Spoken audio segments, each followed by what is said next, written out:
نکن به اون قیافم.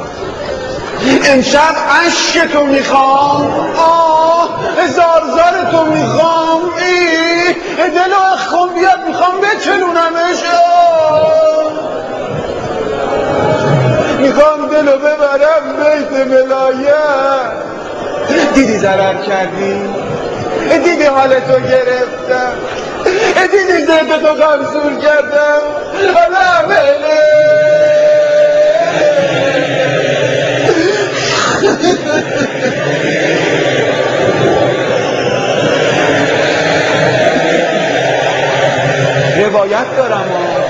روایت دارم آقا عزیز دلم، اون که بهش میگیم مقام معظم ولایت که خون تو دلش قل میزدا